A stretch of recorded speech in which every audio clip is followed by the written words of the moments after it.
Hello बच्चों, let's see this question. We have this question. A position of particle moving along x-axis is given by x is equal to 2 plus 8t minus 4t square. हमें particle का position का time के साथ relation दिया हुआ है. The distance traveled by a particle from t equal to 0 to t equal to 2 second. तो हमसे पूछा है डिस्टेंस ट्रेवल बताओ from t equal to 0 to t equal to 2 second. So बच्चों हम यहाँ पे आगे क्या करेंगे, हम इसमें सबसे पहले सबसे मेन इंपॉर्टेंट जो हम की पॉइंट देखना है उसको देखेंगे. सबसे पहला इसमें की पॉइंट क्या लगेगा कि जो डिस्टेंस होता है जो कि हमसे पूछा हुआ है, डिस्टेंस क्या होता है? Distance is the length of actual path. क्या होता है distance? Distance is the length of actual path. कि एक्चुअल पाथ क्या है उस पार्टिकल के मोशन का, उसकी लेंथ को बोलेंगे हम डिस्टेंस. और डिस्प्लेसमेंट क्या होता है? It is the shortest path between initial and final point. Okay, let's see this. तो हम ये भी जानते हैं कि जो पोजीशन होता है उसका डिफरेंशिएशन करने से हमें वेलोसिटी मिलती है. तो वेलोसिटी हम निकाल पाएंगे dx by dt से. करेक्ट. तो इसका डिफरेंशिएशन करेंगे तो बच्चों क्या आएगा? देखो 2 का डिफरेंशिएशन 0 आएगा, 8t का डिफरेंशिएशन 8 आएगा, माइनस 4t स्क्वायर का डिफरेंशिएशन 8t आएगा. ओके, तो इसके बाद हम चेक करेंगे कि वेलोसिटी कहाँ पे जीरो हो रही है, विच इज वेरी इंपॉर्टेंट, क्योंकि जहाँ वेलोसिटी जीरो हो रही है वहां पार्टिकल रुक रहा है थोड़ी देर के लिए, इंस्टेंट के लिए, उस इंस्टेंट पे रुक रहा है और वो अपना पाथ चेंज कर रहा है, यानी अपनी जो डायरेक्शन है उसकी चेंज कर रहा है मोशन की. देखो कैसे होगी. तो हम चेक कर लेते हैं कि वेलोसिटी जीरो कहाँ पे. ठीक है, velocity is zero when 8 minus 8t is equal to 0, क्योंकि वेलोसिटी हमें कितनी दी है? 8 माइनस 8t हमने निकाली.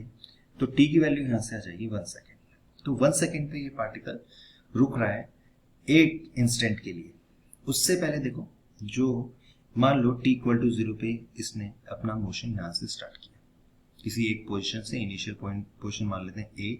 तो t इक्वल टू 0 पे इसने यहां से स्टार्ट किया और किसी इंस्टेंट पे t इक्वल टू 1 सेकेंड पे ये रुका होगा, उस पॉइंट को कह देते हैं b. उसके बाद में अपना पोजीशन उसने क्या किया है, वो चेंज किया. सबसे पहले वो ए से बी गया, फिर बी से सी आया.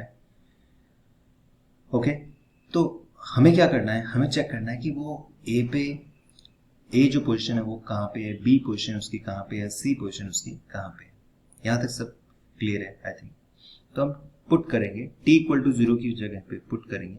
अगर हम पुट करें टी इक्वल टू 0 तो हमें पोजीशन मिल जाएगी ए की, जो इनिशियल पोजीशन है वो हमें मिल जाएगी. तो t इक्वल टू 0 पुट करोगे तो देखो x इक्वल टू a हमें मिल जाएगा 2 प्लस बाकी टर्म्स क्या हो जाएंगे 0. तो ये हो जाएगा 2 यूनिट्स कह सकते हैं. यहाँ पे यूनिट वगैरह नहीं दिया तो यूनिट कह सकते हैं.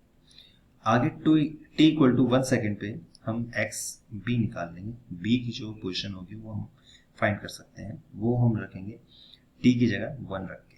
तो 2 प्लस 8 t की जगह 1 रख देंगे, तो 8 इंटू 1 माइनस 4 t की जगह 1. ओके, आई थिंक ये साइड ये वाला पार्ट हम दोबारा लिख लेते हैं.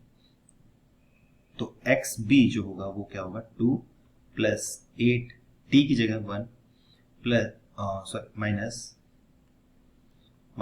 4 t की जगह 1 स्क्वायर. ठीक है, तो आई थिंक ये आ जाएगा हमारे पास में 10 और ये आ जाएगा 4, तो ये आ गया 6 मीटर. ओके, तो ओके, नेक्स्ट लाइन में देखते हैं हम. देखो ये हमारे पास में शुरुआत में ए पे था, उसके बाद में वो बी पे पहुंचा, फिर उसके बाद में उसने पाथ आपका चेंज किया. तो ए पे वो था टी इक्वल टू 0 पे, बी पे था टी इक्वल टू 1 पे. जो ए पोजीशन आई वो हमारी आई 2 मीटर और बी जो हमारी पोजीशन आई वो आई 6 metre. This is the position of B. 2 metre is the position of A और यहाँ पे है सी. ग्रेट. तो देखो बच्चों यहाँ पे हम देख सकते हैं कि A से B गया तो उसकी पोजीशन कितनी चेंज हुई, 2 मीटर से 6 मीटर. तो मैं लिख दूंगा कि A से B में उसने डिस्टेंस चली है 4 मीटर. ओके, तो एट द लास्ट फाइनली हम t इक्वल टू 2 सेकेंड रखेंगे तो हमें मिल जाएगी C की पोजीशन. ठीक है, C की पोजीशन मिल जाएगी. वो कैसे मिलेगी? वही दोबारा x की वहां पे t की जगह 2 रख के. तो इक्वेशन में 2 प्लस 8. ठीक है, देखो हमारे पास पहली इक्वेशन क्या थी, जनरली ये वाली इक्वेशन थी, है ना. तो t की जगह यहाँ पे 2 रख देंगे तो हमारे पास में पोजीशन आ जाएगी c की. तो 2 प्लस 8 t की जगह 2 माइनस 4 2 स्क्वायर, तो ये आ जाएगा 16, यहाँ पे प्लस 2 18, 18 माइनस 16, तो यहाँ पे 2 मीटर। ओ ग्रेट। तो जो C जो है वो एक्चुअली और कहीं नहीं है, वो A पे ही है, क्योंकि C की जो पोजीशन है वो कितनी आई 2 मीटर और A की क्या पोजीशन है 2 मीटर, तो it means C and A are coincide with each other. इसका मतलब कि वो दोबारा B से वो कहाँ पे आ रहा है A पे, इसका मतलब वो फाइनली ये जो डायग्राम होगा उसका करेक्ट डायग्राम ऐसा बनेगा, वो B से वापस से कहाँ गया A पे चला गया और C और A जो हो रहे हैं वो कोइंसाइड हो रहे हैं, तो उसका मतलब कि यहाँ पर टोटल डिस्टेंस कितनी होगी बच्चों 4 मीटर प्लस 4 मीटर, कितना आया total distance 8 metre. I hope this solution is understood to all of you. Okay, so thank you to all and all the best. Bye bye.